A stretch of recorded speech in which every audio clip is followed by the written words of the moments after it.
Price Lord. இந்த நாளுக்கான வேத வார்த்தை மத்தேயு சுவிசேஷம் 10ஆம் அதிகாரம் 10ஆம் வசனம். வேலையாள் தன் ஆகாரத்துக்கு பாத்திரனாக இருக்கிறான். வேலையாள் தன்னுடைய ஆகாரத்துக்கு பாத்திரனாக இருக்கிறான். நீங்கள் வேலை செய்கிறீங்களா? அதுக்கு கண்டிப்பாக கூலி கிடைக்கும். நிறைய நேரங்களில் நம்ம ஏமாற்றப்படுறோம், வஞ்சிக்கப்படுறோம். சில நேரங்களில் ஊழியம் செய்கிறவங்களுடைய வாழ்க்கை ரொம்ப டஃப்பாக இருக்கும். அவங்க ஊழியம் செய்வாங்க, ஆனால் ரொம்ப சூழ்ந்து போயிருப்பாங்க, பண தேவைகள் சந்திக்கப்படாத நிலைமையில். ஆனால் வேலையால் தன் கூலிக்கு ஆகாரத்துக்கு பாத்திரனாக இருக்கான். தேவன் உங்களுக்கு ஆகாரத்தை கொடுப்பார். அல்லேலூயா. ஆகாயத்து பட்சிகளை கவனித்து பாருங்கள், அவைகள் விதைப்பதும் இல்லை, அறுப்பதும் இல்லை, களஞ்சியத்தில் சேர்த்து வைப்பதும் இல்லை, ஆனாலும் உங்கள் பரமபிதா அவைகளை பிழைப்பூட்டுகிறார். உங்களையும் பிழைப்பூட்டுவார். உங்களுக்கு ஆகார குறைவாக இருக்கீங்களா? வீட்டில் கை வச்சு ஜெபம் பண்ணுங்க.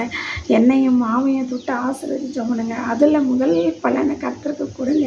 கர்த்தருக்கு சில நேரத்தில் கொடுக்காது இருக்கும் பொழுது கஷ்டங்கள் வரும், பாடுகள் வரும். அதையெல்லாம் நம்ம ஞானமாக யோசித்து கர்த்தருக்கு கொடுக்க வேண்டியதை கொடுத்து, ஊழியக்காரங்களை கனம் பண்ணி, ஏழை எளியவர்களை திக்கற்றவர்களை விசாரித்து அவர்களுக்கு செய்ய வேண்டிய கடமைகளையும் உதவிகளையும் நம்ம ப்ராப்பராக செய்யும் பொழுது கர்த்தர் நம்முடைய குறைவுகளை நிறைவாக்குவார். ஆமேன். கர்த்தர் உங்களுக்கு ஆகாரத்தை வர்ஷிக்க பண்ணுவார். God bless you. ஆமேன்.